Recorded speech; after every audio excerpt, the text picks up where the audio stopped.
firman Allah dalam surat Al-Baqarah ayat 219.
Mereka bertanya kepadamu tentang khamr dan judi.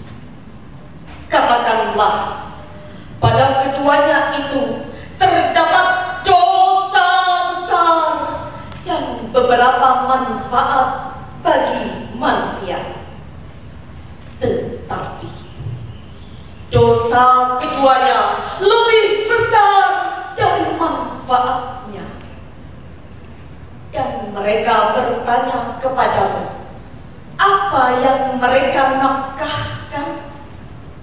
Katakanlah, yang lebih dari keperluan. Demikianlah Allah menerangkan ayat-ayatnya kepadamu, supaya kamu berpikir. Ma'asyiral muslimin wal muslimat, ayyuhal mustami'in, ayyuhal mustami'at yang dirahmati Allah. Imam Sujati dalam tafsir Ayatul Ahkam menyebutkan kata khamri yang merupakan isim mufrad mempunyai arti segala sesuatu yang menutupi akal. Yang dimaksud menutupi akal di sini ialah segala sesuatu yang merusak syaraf serta akal manusia. Hal inilah yang menyebabkan perasaan serta akal manusia tidak berfungsi dengan normal. Apabila dua hal tersebut tidak berfungsi dengan normal, sesungguhnya manusia telah kehilangan kemanusiaannya. Dalam ayat tersebut juga terdapat kata ithmun yang berarti dosa, bukan sekedar dosa. Kata ithmun disandingkan dengan naat yang menjelaskan sifat kata ithmun, sehingga artinya menjadi dosa yang besar. Dosa tersebut hadirin diperuntukkan untuk para pengedar, para pemakan, bahkan pembuat khamr itu sendiri. Dalam Irsyadul Ibad, Imam At-Tabrani meriwayatkan, barang siapa yang meminum minuman khamr, niscaya akan hilang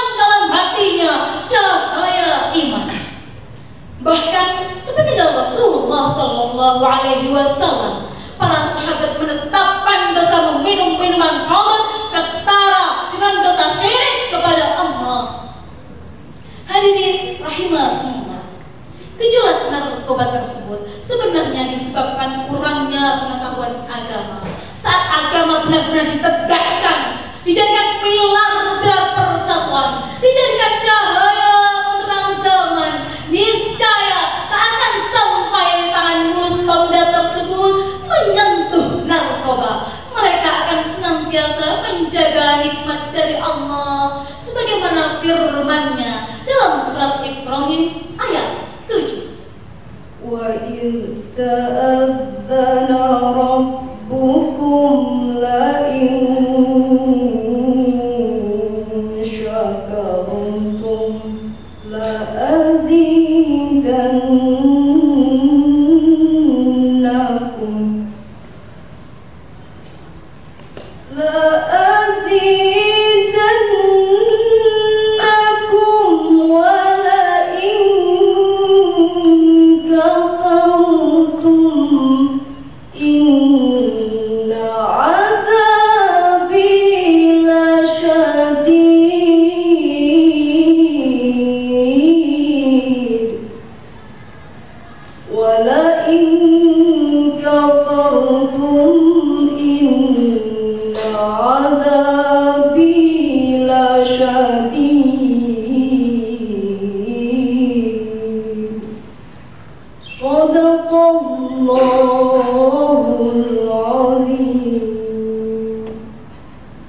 Dan ingatlah juga, tatkala Tuhanmu memaklumkan, jika kamu bersyukur akan nikmatku, maka pasti akan kami tambahkan nikmat kepadamu.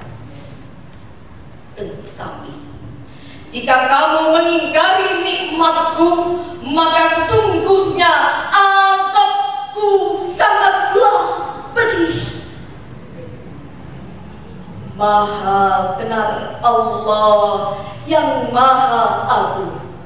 Ma'asyiral muslimin wal muslimat, ayyuhal mustami'in yang dirahmati Allah. Menurut tafsir film Al-Quran dijelaskan bahwa ketika nikmat Allah tersebut disyukuri, niscaya Allah pasti akan menambah nikmat tersebut, baik itu berupa kekayaan, kebahagiaan, ataupun keselamatan. Dan secara balaghah kata wala in kafartum inna azabi la syadid merupakan khabar ingkar yang dikuatkan oleh dua tauhid. Yang pertama adalah huruf inna dan yang kedua adalah lam qasam, yang apabila disatukan dalam kata-kata maka akan mempunyai arti azab yang luar biasa pedihnya. Mari bandingkan dengan seorang pecandu narkoba. Sudah berapa nikmat yang ia ingkari. Andaikan mereka mensyukurinya, niscaya hidup mereka akan sentosa, masa depan mereka akan tertata dan siap menyambut dunia nyata. Benarkah hadirin? Hadirin, dari uraian tersebut dapat disimpulkan dua intisari. Yang pertama adalah hukum keharaman narkoba serta dampaknya bagi kehidupan. Dan yang kedua adalah keharusan kita bersyukur serta mencapkan diri dari narkoba. Sebelum mengakhiri syarat ini, perkenankanlah kami menyampaikan sebuah pantun. Melihat adik bermain bola, melihat ayah membaca koran. Jika ingin terhindar dari narkoba, maka kuatkanlah iman. Wassalamualaikum warahmatullahi wabarakatuh.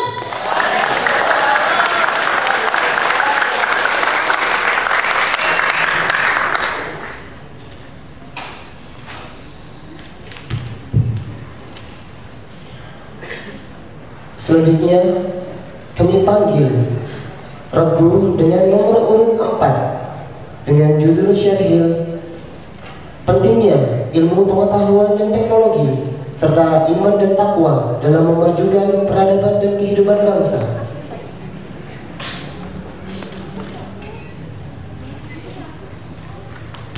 Kepada Regu nomor urut 8 dan 10 dimohon untuk mempersiapkan diri.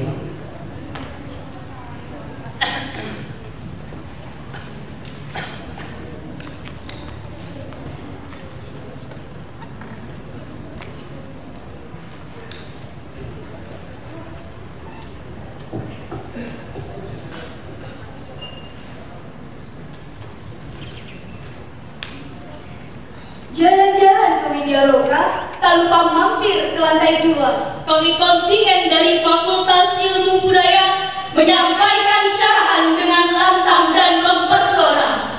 Assalamualaikum warahmatullahi wabarakatuh. Bismillah, alhamdulillah, wassalatu wassalamu ala rasulillah, amma ba'da. Dewan Hakim yang kami hormati, hadirin yang berbahagia. Lebih dari 500 tahun meskipun telah wafatnya baginda Rasul, umat Islam dapat berjaya dan menguasai dunia.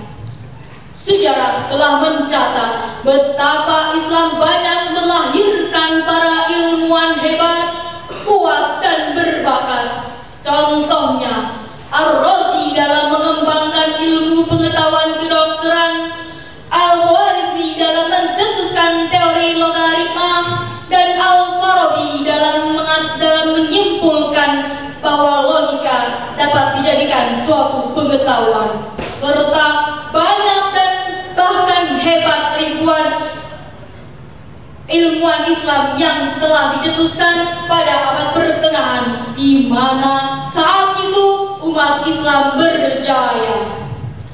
Namun hari ini mahkota peradaban dunia beralih dikenakan bangsa Barat.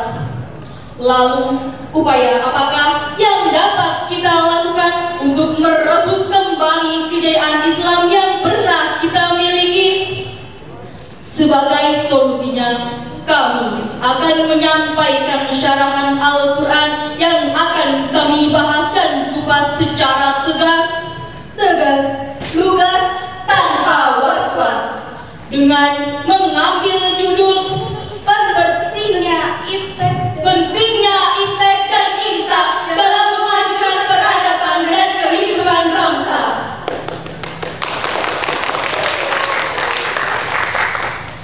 Dengan merujuk Al-Quran surah Al-Mujadalah ayat 11 yang berbunyi sebagai berikut. A'udzu billahi minasy syaithanir rajim.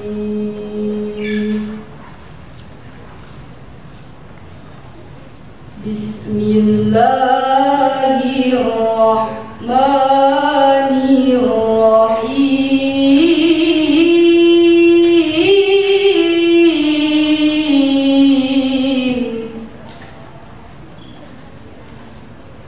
Ya ayyuhalladzina amanu idza qila lakum tafassahu fil majalisi fafsahu yafsahillahu lakum. وَإِذَا قِيلَ انشُزُوا فَانشُزُوا يَرْفَعِ اللَّهُ الَّذِينَ آمَنُوا مِنكُمْ والذين أوتوا العلم درجات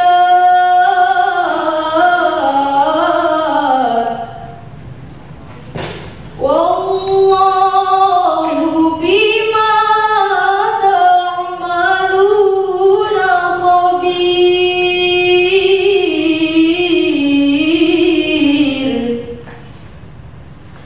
Aku berlindung kepada Allah dari godaan setan yang terkutuk dengan menyebut nama Allah yang Maha Pengasih, berlimpah kasih, yang maha penyayang, tak pandang sayang.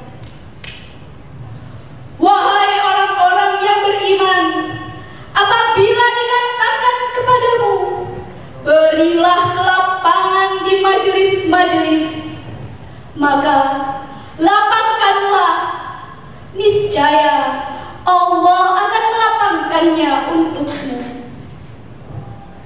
Dan apabila dikatakan kepadamu, berdirilah kamu, maka berdirilah, niscaya Allah akan meninggikan derajat orang-orang yang beriman di antara kamu dan orang-orang yang diberi ilmu pengetahuan beberapa derajat. Dan Allah Maha teliti atas apa yang kamu kerjakan. Dewan Hakim yang kami hormati, hadirin yang berbahagia. Profesor Dr. Quraisy Shihab dalam tafsirnya menjelaskan, Allah akan meninggikan derajat orang-orang yang memiliki ilmu pengetahuan. Untuk itu, maka untuk menuju kejayaan Islam yang pernah kita miliki, maka kita harus mengendalikan emosi sehingga kita mampu menguasai ilmu pengetahuan serta mampu mengembangkan teknologi yang kita miliki. Hadirin, kondisi saat ini berbalik jauh dari kondisi abad pertengahan. Umat Islam yang dulunya berjaya kini dalam kondisi terpuruk. Di tengah percaturan masyarakat yang kian sengit, di tengah pengembangan iptek yang mencengangkan, kondisi umat Islam sangat mengenaskan. Palestina dalam cengkraman Israel, Iran dan Afghanistan dalam pendudukan di bawah kendali Amerika, sementara negeri-negeri Muslim yang lainnya terlibat dalam konflik internal, perang saudara, pemerintahan yang korup, keterpurukan ekonomi, kemerosotan tingkat SDM, lemah dalam pengetahuan dan ilmu teknologi, serta sederet permasalahan lainnya. Benar-benar kondisi yang memprihatinkan. Sebaliknya, bangsa Barat yang dulu berada di kubang lumpur peradaban saat ini berjaya. Barat yang saat ini menguasai iptek, melakukan hegemoni dan dominasi terhadap masyarakat dunia. Parahnya, iptek yang saat ini terpusat di Barat tumbuh dengan jiwa sekuler bahkan ateis, lepas dari nilai-nilai agama. Untuk itu, dalam menghadapi fenomena tersebut, imtak, iman dan takwa harus kita tumbuh kembangkan sehingga modernisasi yang saat ini terjadi tidak bermetamorfosis menjadi westernisasi. Iptek dan agama pernah memiliki hubungan yang amat mesra, yakni pada saat kejayaan Islam di abad pertengahan. Abad-abad di mana Barat masih mengalami masa gelap atau yang sering kita sebut dengan The Dark Middle Age. Tak bermaksud memancing romantisme jika kami haturkan hal ini. Namun kami ingin menggugah hati hadirin bahwa keberiringan iptek dan agama tak hanya didambakan oleh umat Islam tetapi umat seluruh dunia. Iptek adalah hasil olah pikir. Keberagamaan merupakan dominasi kerja hati. Tidakkah tafakur menjadi kerja nalar dan tadakur menjadi kerja hati? Keduanya sebagaimana yang telah disampaikan oleh Allah dalam surah Ali Imran ayat 190 dan 191 yang berbunyi sebagai berikut. Inna fi khalqis samawati wal ardi wa ikhtilafil laili wan nahar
Subhanaka faqina adzabannar.